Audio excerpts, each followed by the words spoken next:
मैं आपको screen present कर दूं।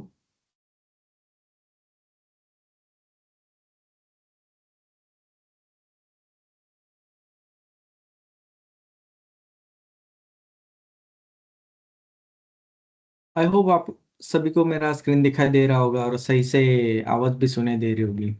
कुछ भी डिस्टरबेंस होगा प्लीज मुझे इन्फॉर्म कीजिए, ठीक है।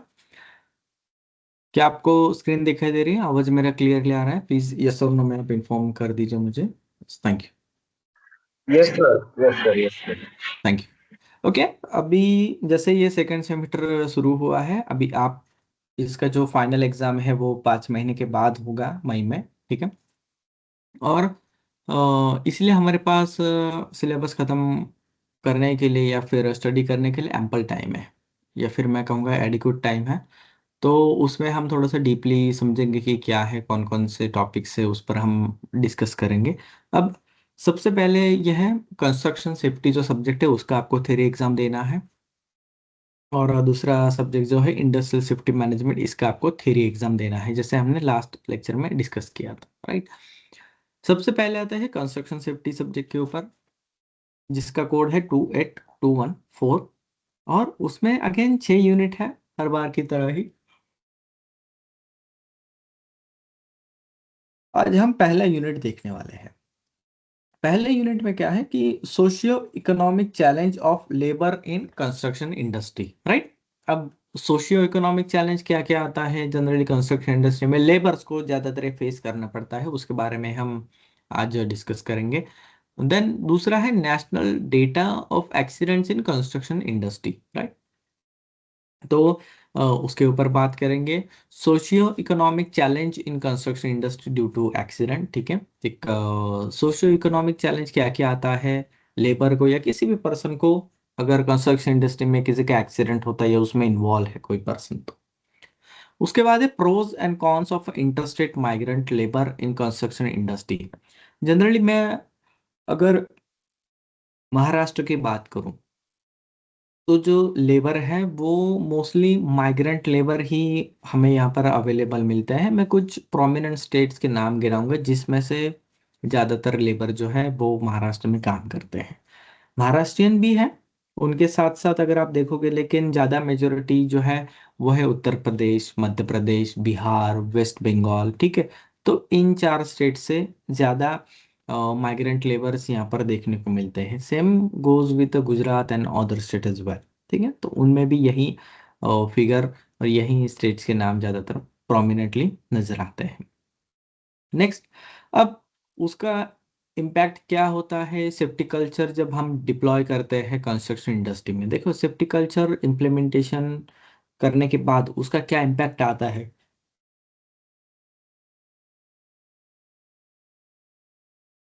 उसके बारे में भी हम आगे डिस्कस करेंगे। Then construction management system. Construction management system में जनरली हम कंस्ट्रक्शन जो सेफ्टी मैनुअल रहता है पूरे साइट का, ठीक है, कंस्ट्रक्शंस के लिए, तो वो उसके कंटेंट्स क्या क्या है वो हम समझेंगे। उसके बाद सेफ्टी प्लान क्या रहता है, on site emergency preparedness plan क्या है, फिर ट्रैफिक मैनेजमेंट प्लान क्या है, उसके बारे में हम डिस्कस करेंगे। देन मेथड स्टेटमेंट, उसके क्या क्या कंटेंट्स हैं वो यहाँ पर रहेंगे। कंस्ट्रक्शन एक्टिविटी फ्लो चार्ट जो डायग्राम है वो, projection of HIRA with activities and construction training matrix, ये सारी चीजें।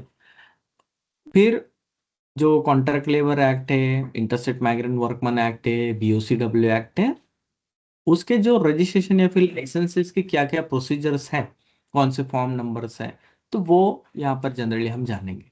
और फिर उसके बारे में डिस्कस करेंगे कि कौन कौन से क्वेश्चंस आते हैं।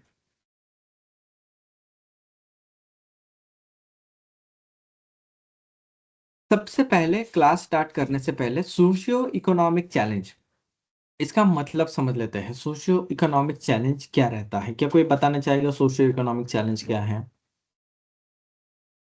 मैं तो बताऊंगा ही, लेकिन उसके पहले वर्ड से ही आपको समझ जाता है क्या है।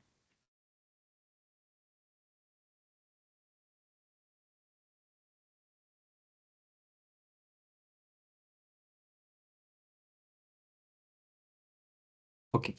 सो सोशियो इकोनॉमिक चैलेंज, सोशियो मतलब के सोशल, इकोनॉमिक तो आपको सभी को पता है, रिलेटेड टू जो भी आपका इकोनॉमिक है, जैसे कि फाइनेंस वगैरह, ठीक है, मनी से रिलेटेड जो है, पैसे से रिलेटेड है, ठीक है, तो डीलिंग से रिलेटेड है, तो वो सब इकोनॉमिक में आ जाता है। नाउ सबसे पहले हम सोसाइटी की या फिर सोशल की बात करते हैं, राइट। सोशल चैलेंज क्या है लेबर्स को?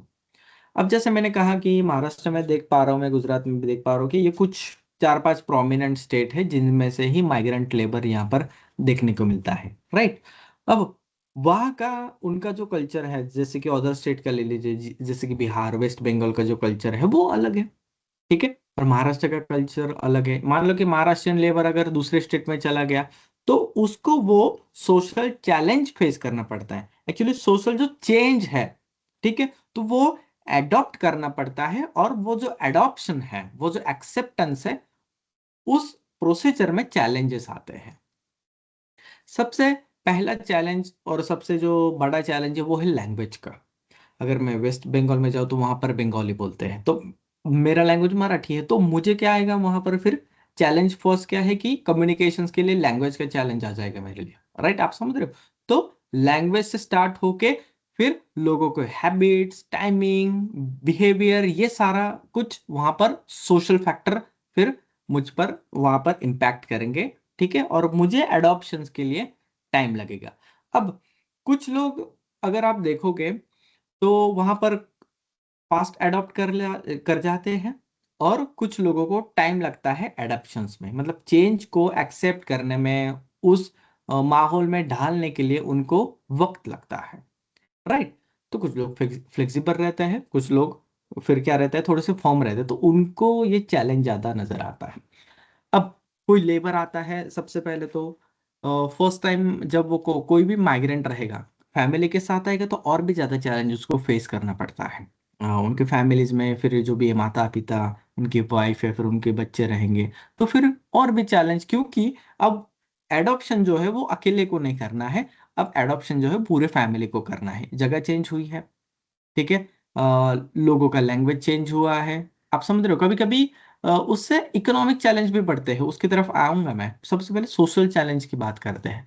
अब जैसे कि हमारे कल्चर्स में क्या रहते हैं कि बहुत सारे फेस्टिवल्स रहते हैं, ठीक है, तो फेस्टिवल्स में भी फिर एडॉप्शन आ जाएगा, चेंज आ जाएगा। छठ पूजा, दुर्गा पूजा ले लीजिए, बहुत सारे फेस्टिवल्स है, तो वहां पर भी चैलेंज, आप समझ रहे हो? तो वहां पर लेबर को छुट्टी चाहिए, और यहाँ पर वो फेस्टिवल मान लो कि कम मनाया जाता है, या उस दिन छुट्टी नहीं रहती है, तो फिर वहां पर उनको फिर चैलेंज झेलना पड़ता है, आप समझ रहे हो? तो इस तरीके से फिर सोशल चैलेंज लेबर को फेस करना पड़ता है ड्यूरिंग द एडॉप्शन टाइमिंग। जब उनका इनिशियल एडॉप्शन एक बार 2-3 साल हो जाए दूसरे स्टेट में, फिर ओके। अब नेक्स्ट स्टेप में आपको ये भी बताता हूँ, लेबर जो रहता है, अब मान लो कि महाराष्ट्र में आ गया दूसरे स्टेट से, अब कोई प्रोजेक्ट है, मान लो कि 2 साल चलता है, तो 2 साल में क्या होता है कि 6 महीना हो गया, 1 साल हो गया, तो वो उस जगह के हिसाब से वो अपने आप को, अपनी फैमिली को ढाल लेगा। बसेस के टाइमिंग हो गया, आने जाने का रूट हो गया, आजू बाजू की दुकानें हो गई, जो भी उसको जरूरत की चीजें हैं वो अभी उसको पता चल जाता है, पूरा रूटीन उसका अभी फिक्स हो गया।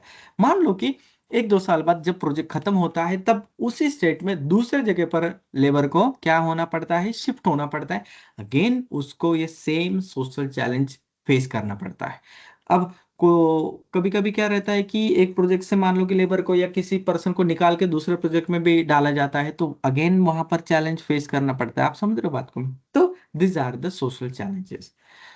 अब इसका मैंने सिर्फ आपको एक साइड दिखाया है, 10-20%। अब मुझे आपसे ज्यादा इनपुट चाहिए, जो लोग कंस्ट्रक्शन में है वो लेबर से डिस्कस करते हैं, तो उनको कौन कौन से चैलेंजेस फेस करने पड़ते हैं, ये जरा आप मुझे क्लास में बताइए प्लीज, माइक अनम्यूट करके, क्योंकि मुझसे अच्छा आपको पता है।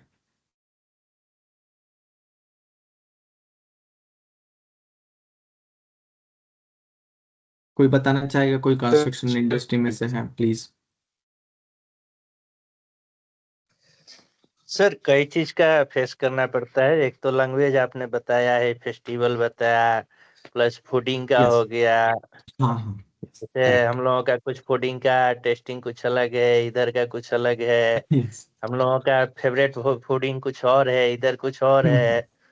ओके ये ओके। सब प्लस लैंग्वेज का तो होता ही है। और क्या प्लस इन्वायरमेंट का भी होता है? मान लीजिए जैसे वहाँ का इन्वायरमेंट जो है वो ठंडी में गर्मी में ज्यादा रहना है, यहाँ ठंडी मिलती नहीं इधर, तो ये सब भी कुछ है। कहीं इधर के लोग ठंडी में कभी उतना नहीं झेला, इधर के लोग बिहार बंगाल में गया तो उधर बहुत कड़ाके की ठंड पड़ती है, यस यस यस।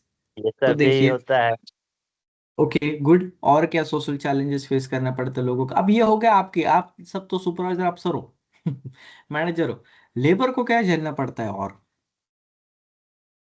ये सब लेबर का ही बता रहे हैं सर। ओके ओके, इसका रहने का भी मैं उनको। सर तो वो हाँ बोलिए बोलिए,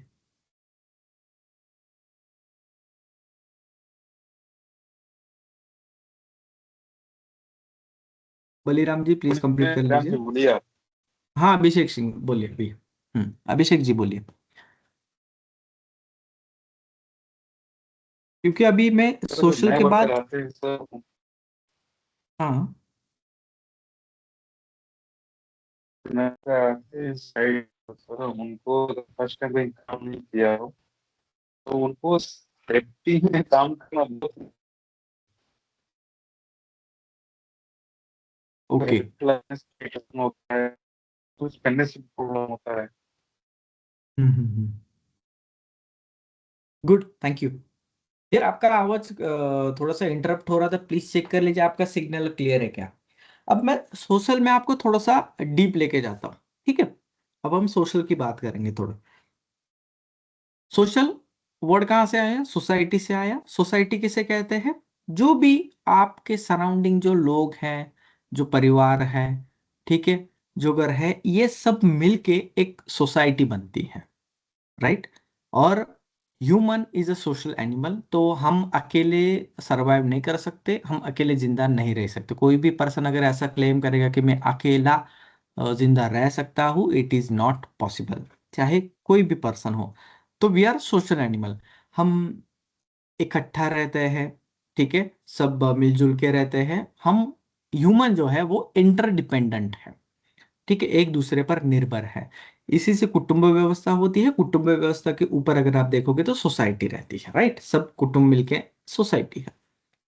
सोसाइटी में हर तरह के लोग हैं, और मैं कहूंगा कि अलग अलग तरीके के लोग हैं, जिनका बिहेवियर अलग है, जिनका कल्चर अलग है, जिनका लैंग्वेज अलग है।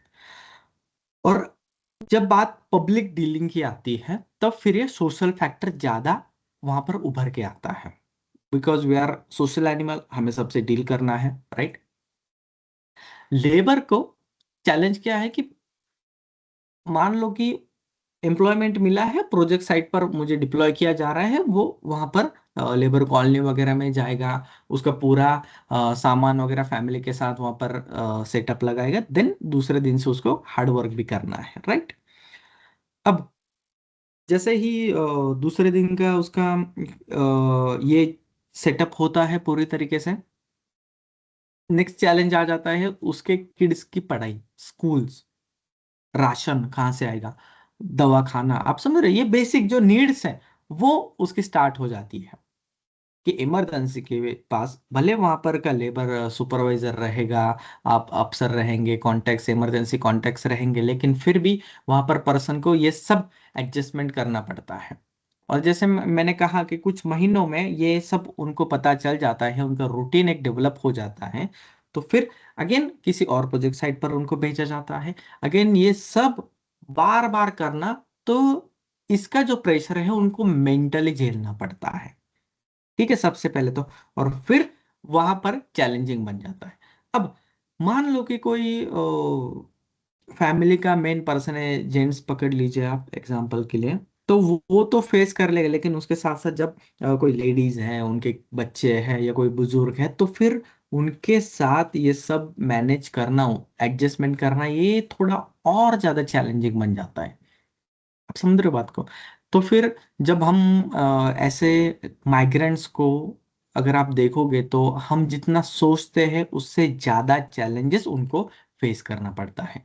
दूसरा, अगर आप एग्जाम्पल के तौर पर, कुछ लोगों को ये एक्सपीरियंस है, अगर आप किसी दूसरे दोस्त के यहाँ, रिश्तेदार के यहाँ अगर आपको रात भर ठहरना है, ठीक है, तो आपको एक अनईजी सा फील आता है कि अगर मान लो कि रात में बहुत देर हुई है, ठीक है, मेरा दोस्त तो मुझे कह रहा है कि अरे आज तो यहाँ पर ही सो जा, तो मुझे बहुत ही अनईजीनेस फील होगा। जैसे कि कुछ लोगों को नींद भी नहीं आती है या फिर आती तो लेट आती है। आप समझ रहे हो बात को? क्या ऐसा एक्सपीरियंस हुआ है किसी का? क्या ऐसा लगता है किसी को? बताइए मुझे। हाँ सर, होता है वैसे सर, अनकंफर्टेबल होता होता है। है, अनकंफर्टेबल होता है, अनइजीनेस फील होता है।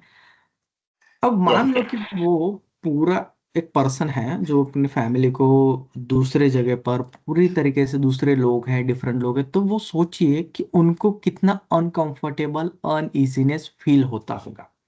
हमें तो बस सर एक रात वॉइस ब्रेक, निकालनी है। वॉइस। अभी आ रही है मेरे क्लियर वॉइस? प्लीज बताइए। हाँ अभी आ रही है सर। ओके, तो जैसे मैंने कहा आपको कि जब हम दोस्त के या रिश्तेदार के या किसी और के यहाँ अगर सिर्फ एक रात बितानी है तो इतना अनइजीनेस फील होता है। हमारे साथ फैमिली भी नहीं है, तो सोचो कि वो उस पर्सन को नए लोगों के साथ डील करनी है, क्या वो भरोसा रख पाएगा, या क्या लोग अच्छे हैं नहीं है, पता नहीं है। लेकिन मजबूरी है भाई, काम है, एम्प्लॉयमेंट है, नौकरी है, इसलिए मुझे ये करना पड़ रहा है। तो कितना अनइजीनेस उनको, उनके फैमिली को करना पड़ता होगा फेस। तो ये चैलेंजेस है उनको। और सेफ्टी प्रोफेशनल के नाते हम उस चैलेंज को जितना हो सके उतना कम करने की यहाँ पर कोशिश करें। भले उन्होंने मेंटली प्रिपरेशन कर लिया है कि हाँ, प्रोजेक्ट खत्म होने के बाद मुझे यहाँ वहाँ शिफ्ट होना है, लेकिन स्टिल देयर आर चैलेंज। अब ये हो गया उस पर्सन का चैलेंज। उसके किड्स को मान लो कि किसी स्कूल में दाखिला मिला है, 6 महीने में, 1 साल में उसके कुछ दोस्त बन गए हैं। अब उनको तोड़ना या फिर किसी दूसरे स्कूल्स में दाखिला लेना, उसके बाद अगेन जीरो से स्टार्ट करना, वो किड्स को, स्पेशली छोटे बच्चों को बहुत ही ज़्यादा चैलेंजिंग हो जाता है। और रोज का जो रूटीन है ना, हमारे लिए बहुत कंफर्टेबल लगता है। और एज ए ह्यूमन हम वो उस कंफर्ट के बाहर निकलना नहीं चाहते, लेकिन मजबूरी है तो हमें माइग्रेंट होना पड़ता है, जगह छोड़नी पड़ती है, प्रोजेक्ट खत्म होने के बाद जाना पड़ता है अगेन। नए चैलेंज, नए जगह के नए चैलेंज होते हैं। कभी कभी मान लो कि प्रोजेक्ट ऐसा रिमोट जगह पर है, टनल हो गया या फिर कोई अदर प्रोजेक्ट है तो रिमोट जगह पर है, सिटी से बहुत, गांव से बहुत ही दूर। तो वहां पर क्या रहता है कि फैसिलिटीज का भी प्रोविजंस नहीं रहता है, बेसिक फैसिलिटीज, मेडिकल फैसिलिटीज हो गया, ग्रोसरी किराने की फैसिलिटी, राशन की फैसिलिटी हो गया, पानी की फैसिलिटी, तो इलेक्ट्रिसिटी की फैसिलिटी। मान लो कि अगर इसमें से कुछ भी डिसरप्शन हो जाए, ठीक है, तो जल्दी नहीं मिल पाता है फैसिलिटी, तो और चैलेंजेस में बढ़ोतरी हो जाती है।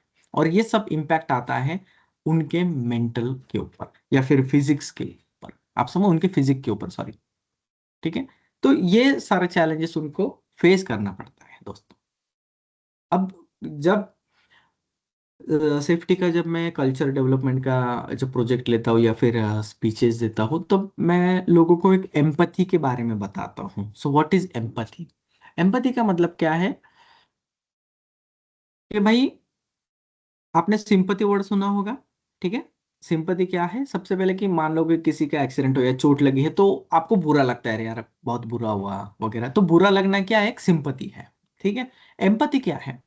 एम्पथी का मतलब आप उस लेबर के मन में क्या चल रहा है ये सोचिए और उसे खुद फील कीजिए, उसे हम एम्पथी कहते हैं। तो सिंपथी क्या है कि बस बुरा लगना, आपको बुरा लगा कि उसके साथ कुछ घटना हुई है, आपको बहुत बुरा लगा, बहुत दुख हुआ।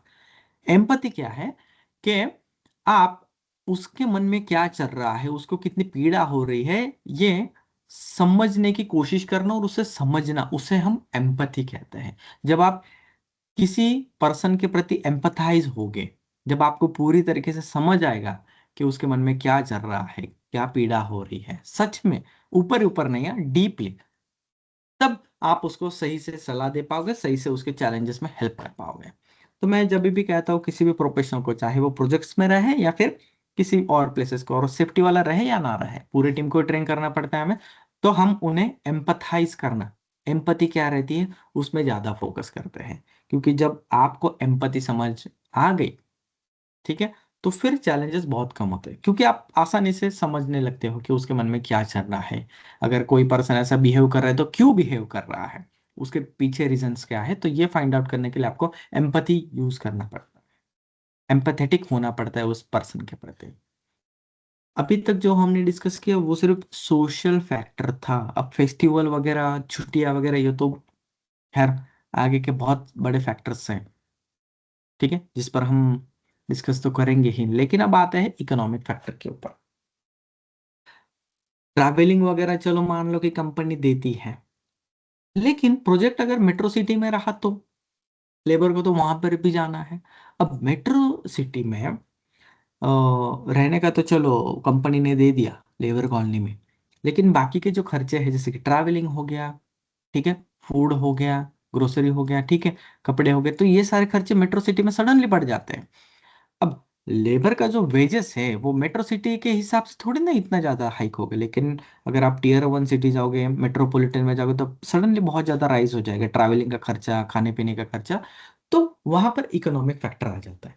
दूसरा इकोनॉमिक फैक्टर उनके ट्रैवलिंग में आ जाता है।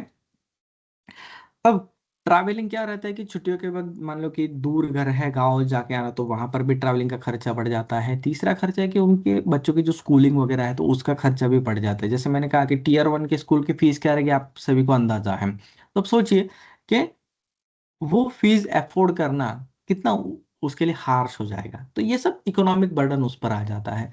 मेडिकल का खर्चा आ गया अगेन उसके ऊपर, ठीक है। तो ये आपको समझने के लिए एम्पैथेटिक होना पड़ेगा उस पर्सन के लिए।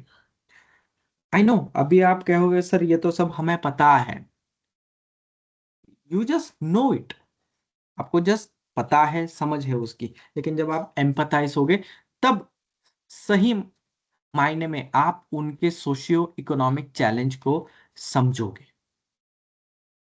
अब मैंने पुणे का 3-4 महीने पहले एक न्यूज सुना था कि लेबर के साथ कैसा बिहेवियर होता है। देखिए, लेबर को, आई थिंक पुणे का कंस्ट्रक्शन साइट था, 7 से 8 लेबर को उन्होंने जो चेन रहती है उससे बांध के रखा था। ऐसा न्यूज मैंने सुना था। अगर किसी कोई उसके बारे में ज्यादा पता है तो आप कह सकते हो क्लास में। तो वो न्यूज चैनल पर मैंने सुना था। तो ये लेवल का यहाँ पर उनके साथ क्रुएलिटी या फिर इस तरीके का ये होता है।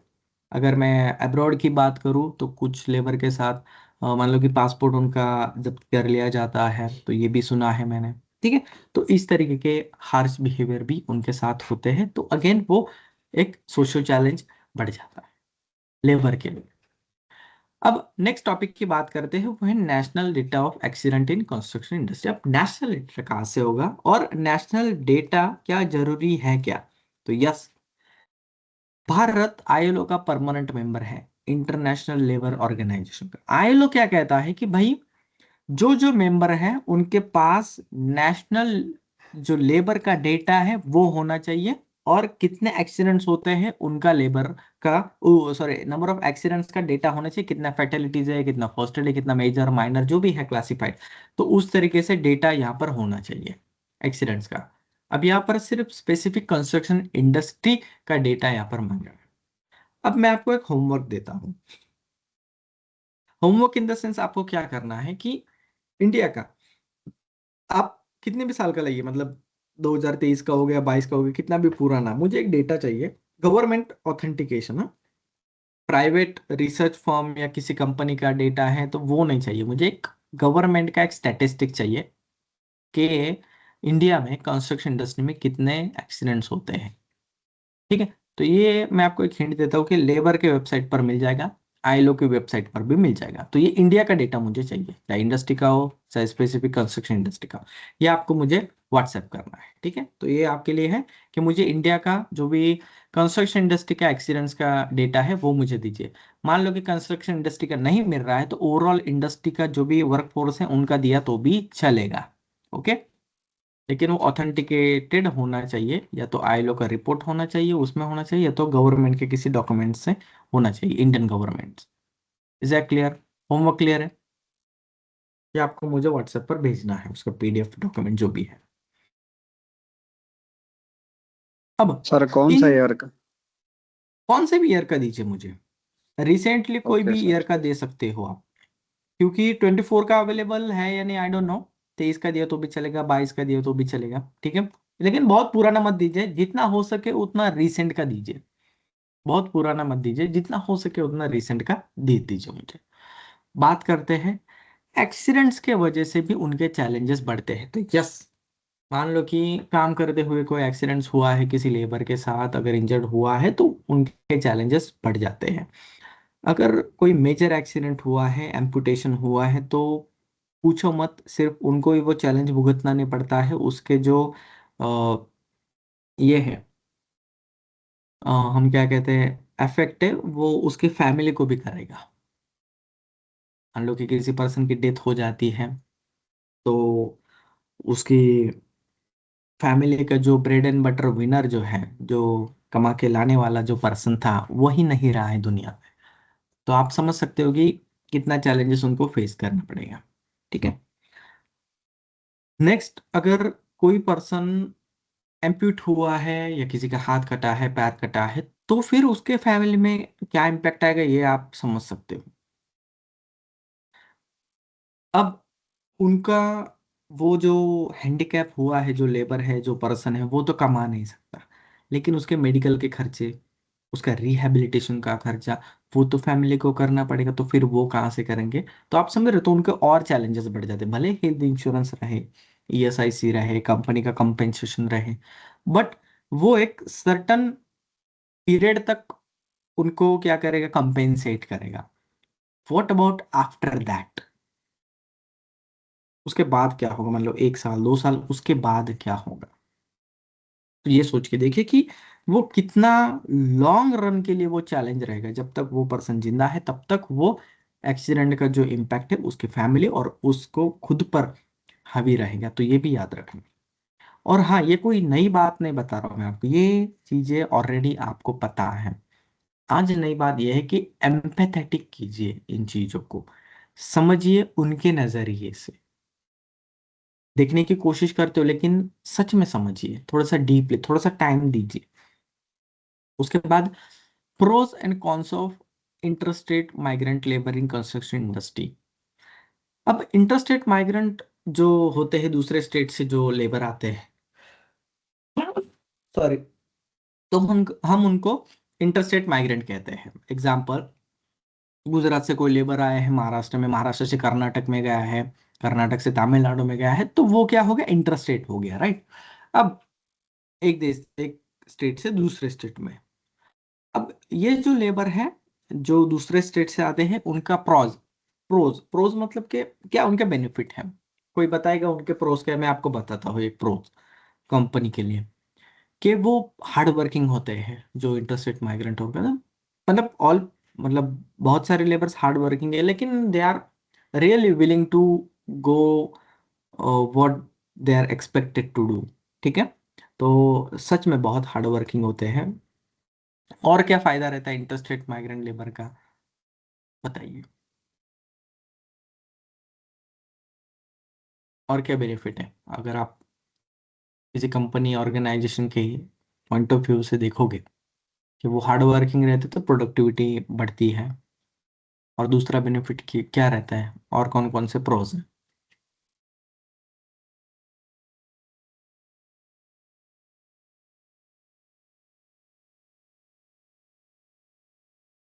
कोई भी नहीं?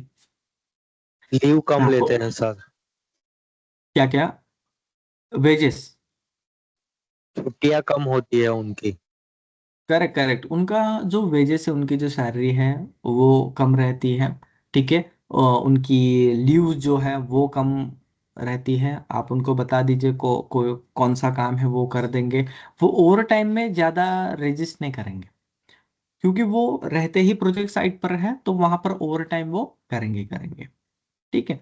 अब मान लो कि प्रेजेंट स्टेट का कोई भी लेबर है, तो क्या रहता है कि उसकी फैमिली मोस्टली वहां पर रहती है, वो सेटल्ड रहता है, तो ओवर टाइम के लिए वहां पर वो हेजिटेट करेगा।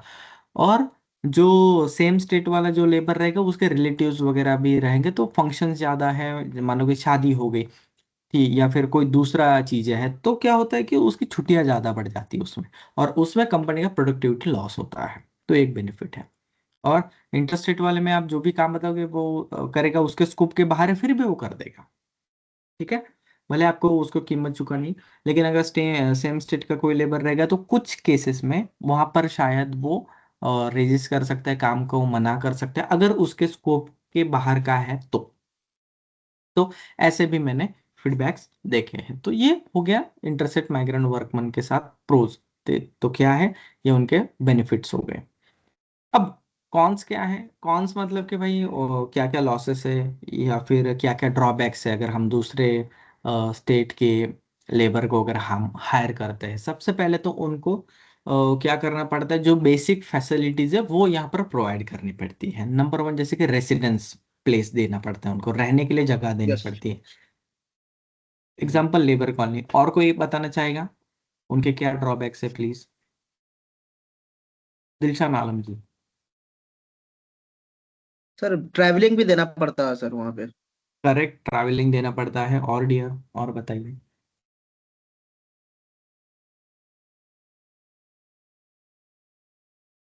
मैं आपको बताता हूँ। सबसे पहले तो उनका रेसिडेंस का खर्चा आपको देना पड़ता है। जनरली खर्चा इकोनॉमिक वे में कि आपको जगह देनी पड़ती है, वहां पर उनको लेबर कॉलोनी बिल्ड करनी पड़ती है, उनको वाटर फैसिलिटी, इलेक्ट्रिकल फैसिलिटी वो प्रोवाइड करनी पड़ती है।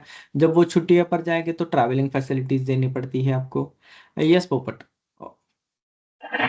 हॉस्पिटल वगैरह से खर्चा नहीं। करेक्ट करेक्ट, बेसिक ओपीडी वगैरह जो भी होगा तो भी कभी कभी वहां पर वो भी आपको मुहैया कराना पड़ता है। वाई?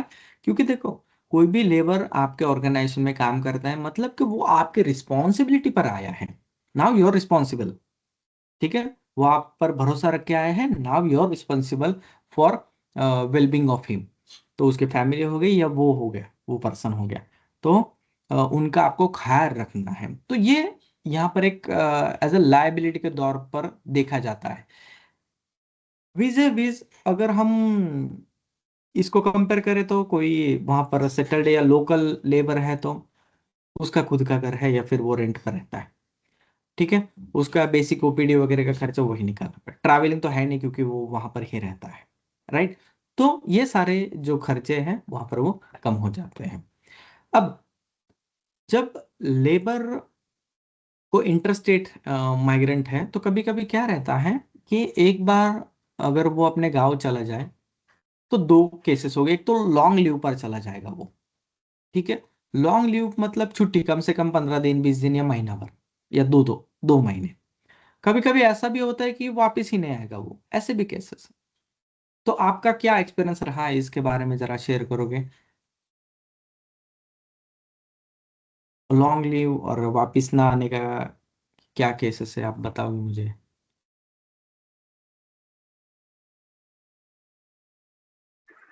सर जैसे कि उनको लगता है, मतलब हम्म पेमेंट हो सकता है सर पहले तो। हम्म अगर हम्म उनको रहने के लिए अगर जगह वगैरह अच्छी नहीं है तो फिर भी नहीं आते कभी कभी सर, ये भी मतलब देखा गया है थोड़ा।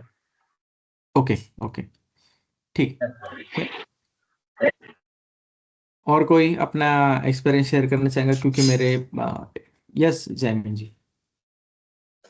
कभी कभी सर उनको हम आने के लिए पैसे भी भेजते हैं पर वो लोग आते नहीं है, फिर कॉल भी नहीं यस, उठाते। ऐसा भी होता है।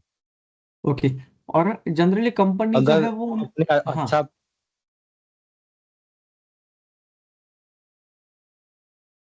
हाँ हाँ, बोलिए जयमीन जी। पैसे देता है कभी कभी।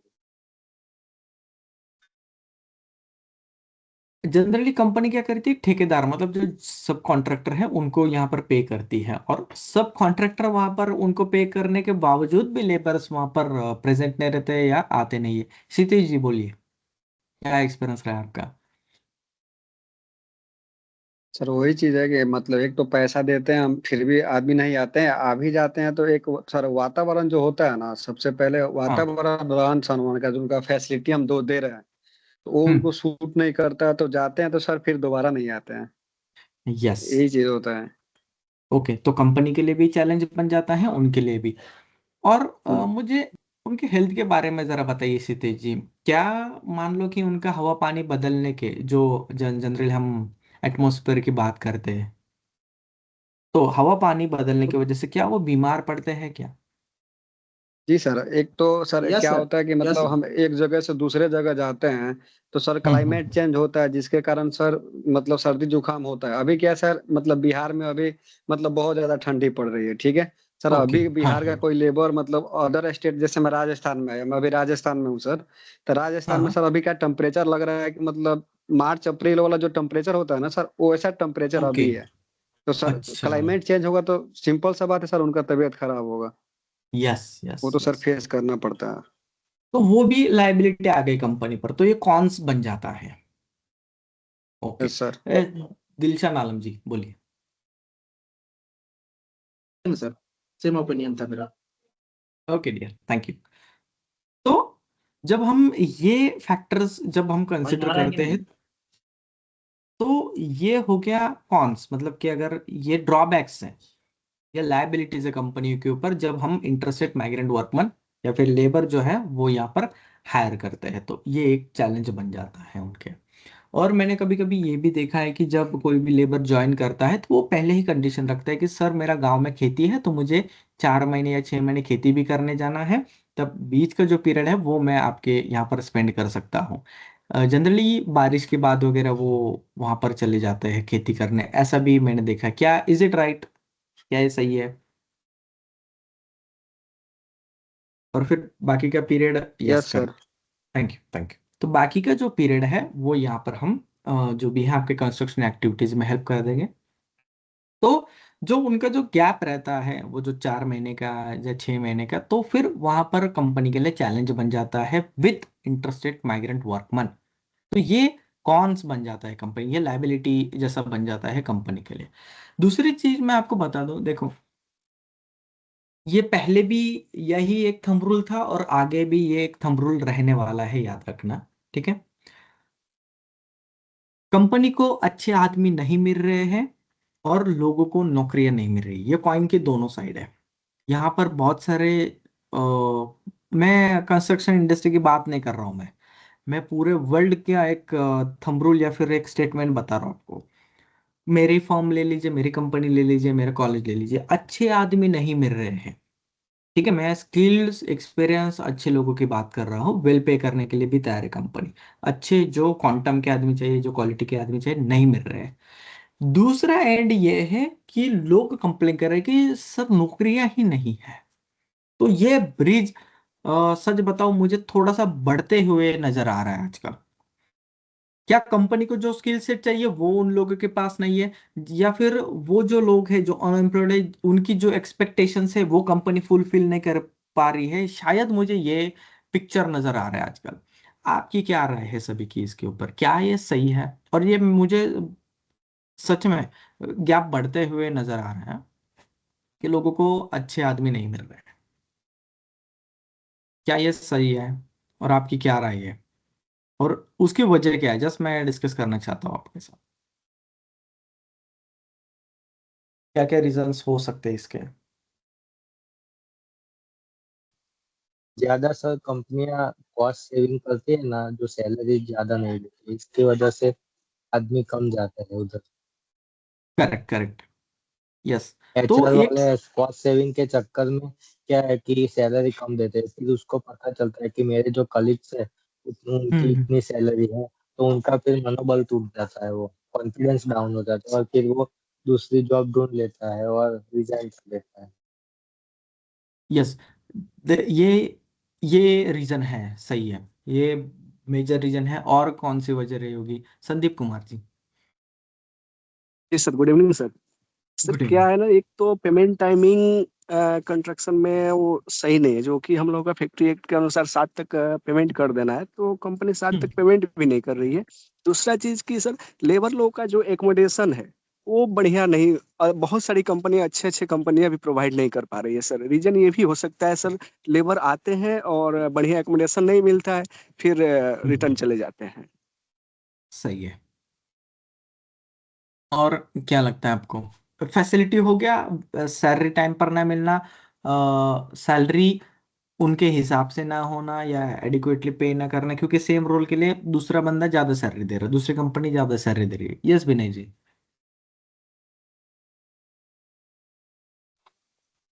Good evening sir. Yes good evening. Hello sir, हाँ बोलिए बोलिए। हमारे देखने से सर जैसे कंपनी का जो स्किल्स चाहिए जितने अब आदमी के पास, उसके अकॉर्डिंग आदमी के पास स्किल्स ना मिलने के कारण जिसमें आदमी को जॉब नहीं मिल पा रहा है, और आदमी ओके के पास स्किल नहीं रहने के भी कारण सर, स्किल नॉलेज और स्किल नहीं रहने के कारण भी जॉब नहीं मिल पा रहा है सर। Correct correct. तो ये यस फैक्टर हो ये सकता भी, है। यस स्किल गैप भी एक रीजन है। Number 4 very good Vinay ji, thank you. Yes sir, तो स्किल और गैप भी एक रीजन है स्किल ड्यू टू, नॉलेज भी नहीं। हाँ वही है। अभी यार मैं सच बताऊं आपको, मैं दोनों तरह के लोग मुझे आजकल फोन कर रहे हैं। एक तो मेरे जो पुराने स्टूडेंट्स हैं, एल्यूमिनाइज है, वो कह रहे कि सर यार कोई एडीएस वाला बंदा दे दो। एक अकेला स्टूडेंट्स मुझे ऐसा मिला, वो बोला कि सर मैं फ्रेशर से भी काम चला लूंगा, I am the hiring authority. ठीक है, तो फ्रेशर भी होगा तो भी चल जाएगा, कोई दिक्कत नहीं है। दूसरे एंड पर मुझे कॉल कर रहे स्टूडेंट्स कुछ कि सर जॉब नहीं मिल रही मार्केट में।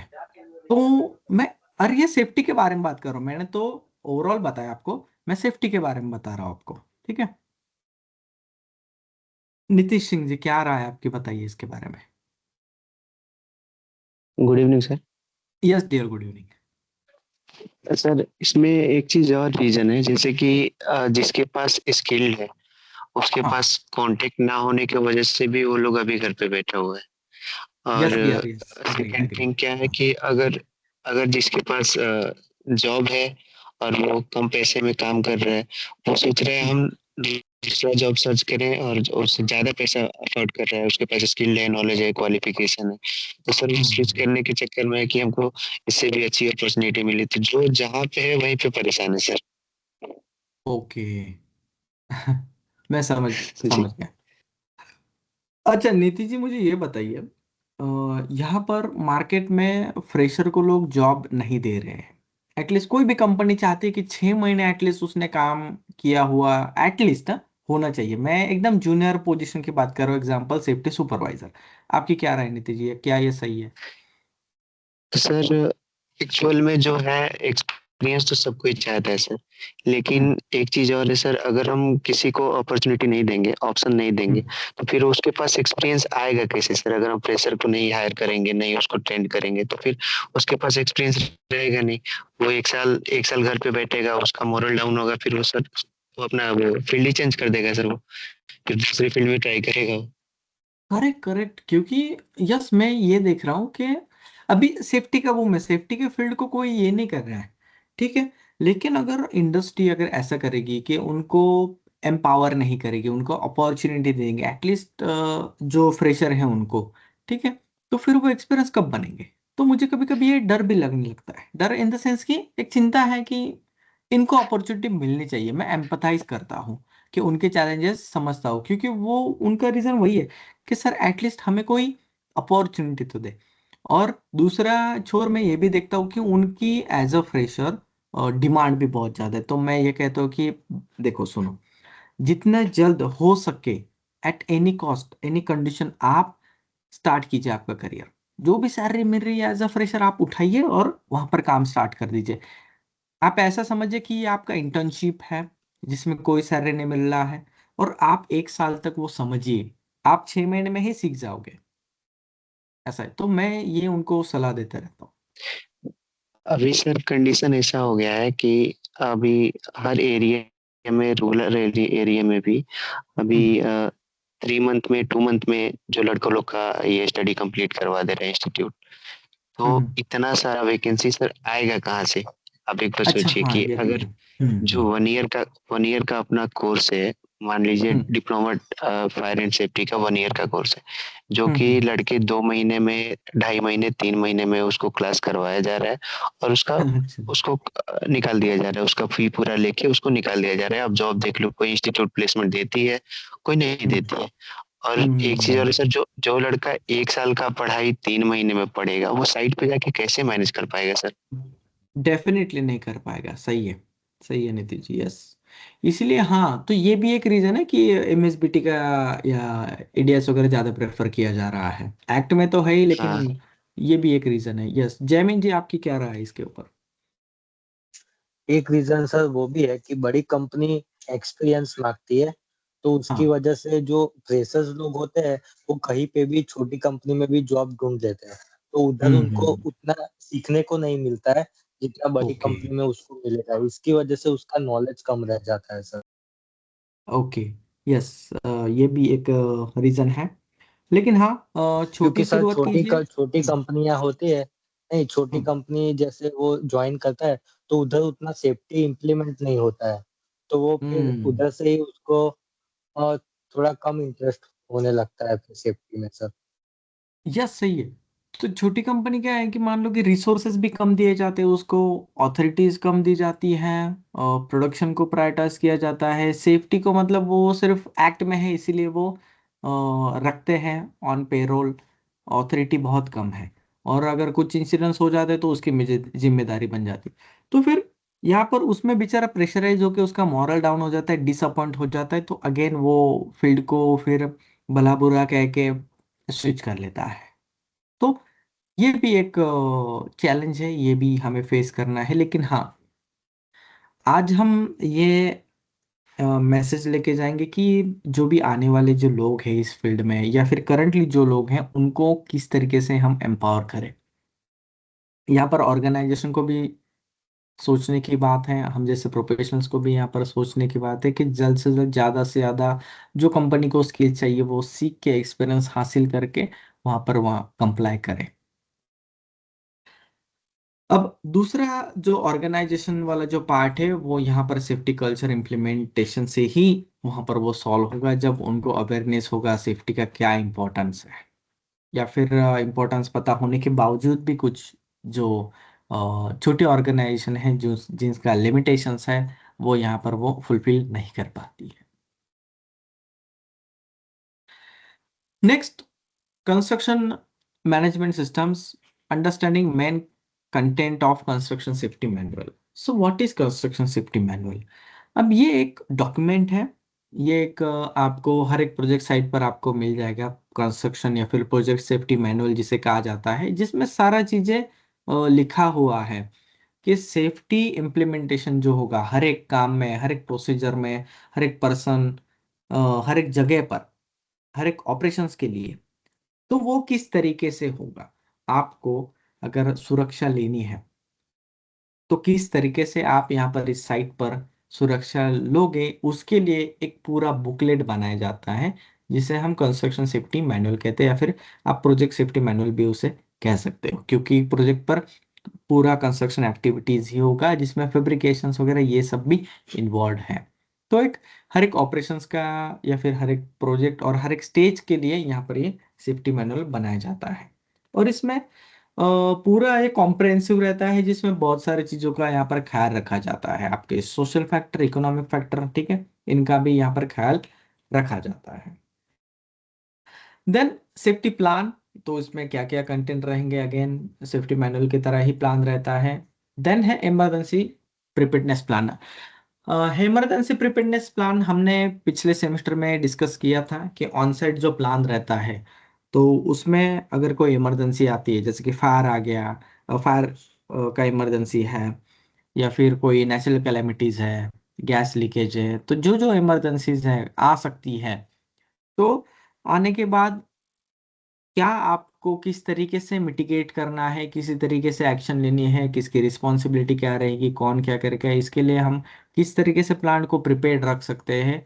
ये जो रिटर्न जो डॉक्यूमेंट है उसे हम on site emergency preparedness plan कहते हैं, या सिर्फ ऑन साइट इमरजेंसी प्लान कहा जाता है।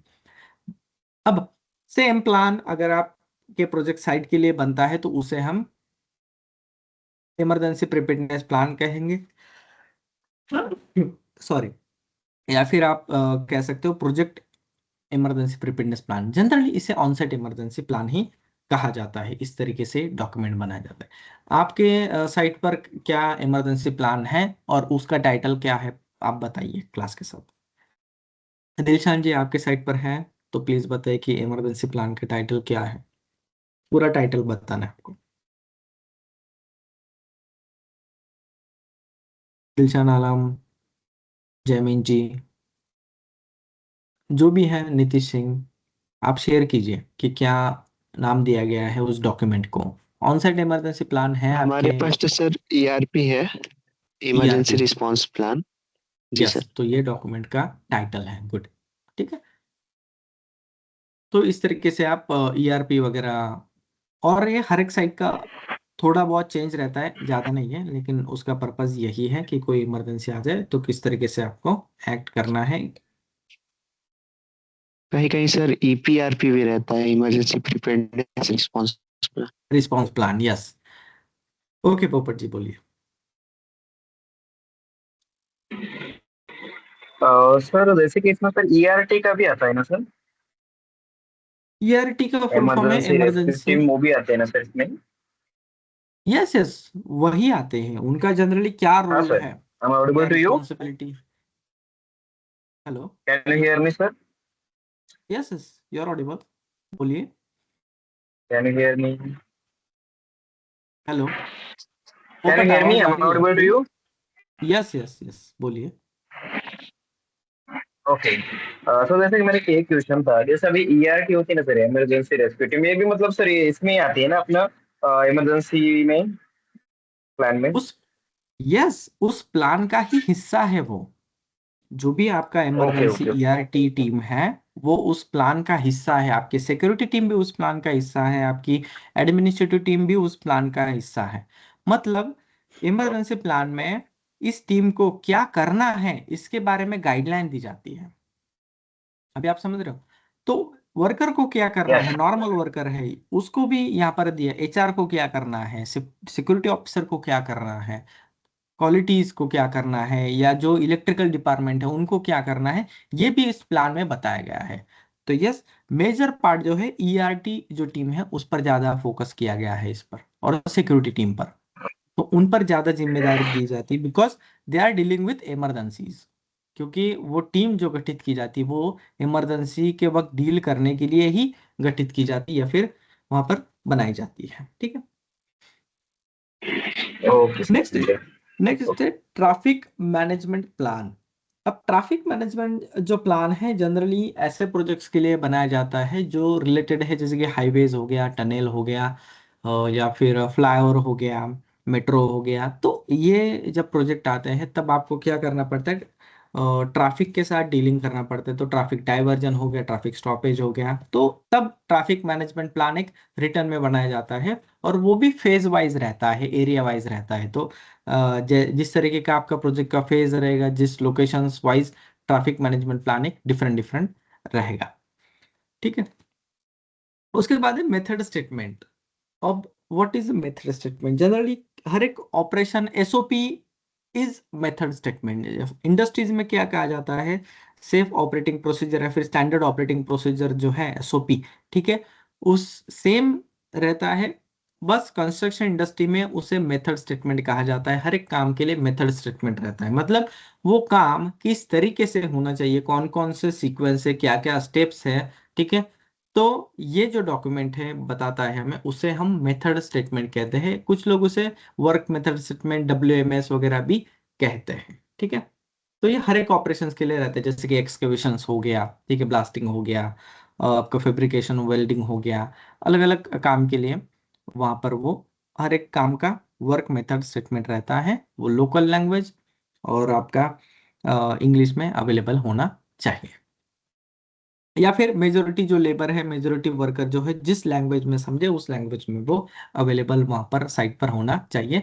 एंड इट इज मैंडेटरी कि वो उस साइट पर होना जरूरी है। ठीक है, तो ये इस तरीके से ये सारी चीजें इस चैप्टर के कंटेंट्स में है। तो मेथड स्टेटमेंट के क्या क्या कंटेंट्स है वो हम देखेंगे नेक्स्ट लेक्चर में।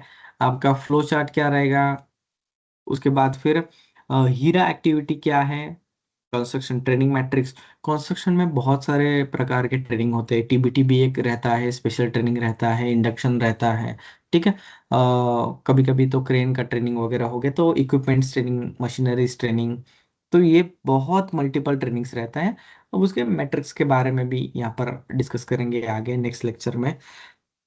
और फिर जो कॉन्ट्रैक्ट लेबर का लाइसेंस है आप देखोगे, उसके बाद इंटरस्टेट माइग्रेंट वर्कमैन का रजिस्ट्रेशन हो गया, BOCW का रजिस्ट्रेशन हो गया, सेंटर का और स्टेट का। जनरली ये रजिस्ट्रेशन और जो लाइसेंस है ना, मैंने देखा है इसका ऑथोरिटी सेंटर ने स्टेट को दे दिया है, तो आप जिस स्टेट में जाओगे उस स्टेट का आपको यहाँ पर लेबर लाइसेंस वगैरह प्रोक्योर करना पड़ता है या फिर ऑब्टेन करना पड़ता है। इसका एक सेंटर का भी लेबर लाइसेंस है, अगर आप देखोगे तो कॉन्ट्रैक्ट लेबर सप्लायर का लाइसेंस, ठीक है। इंटरस्टेट माइग्रेंट वर्कमैन का भी यहाँ पर ऑथोरिटी है, फिर वो हम सब नेक्स्ट लेक्चर में देखेंगे। आज हमने बस ये यूनिट में कौन कौन से कंटेंट्स है उस पर ही डिस्कस किया, सोशियो इकोनॉमिक चैलेंज पर डिस्कस किया। आगे नेक्स्ट लेक्चर में हम ये भी देखेंगे और डीपली जाके और एमसीक्यूज के बारे में डिस्कस करेंगे कि किस तरीके के क्वेश्चंस इस चैप्टर के ऊपर, इस यूनिट के ऊपर आ सकते हैं, ठीक है। आज के लेक्चर में कोई डाउट है तो यू कैन आस्क मी, कोई डाउट हो तो आप पूछ सकते हैं मुझे।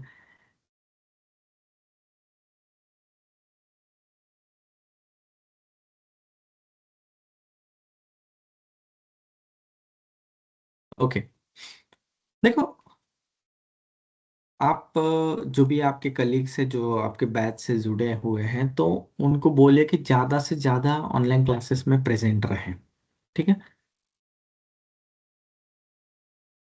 एग्जाम हो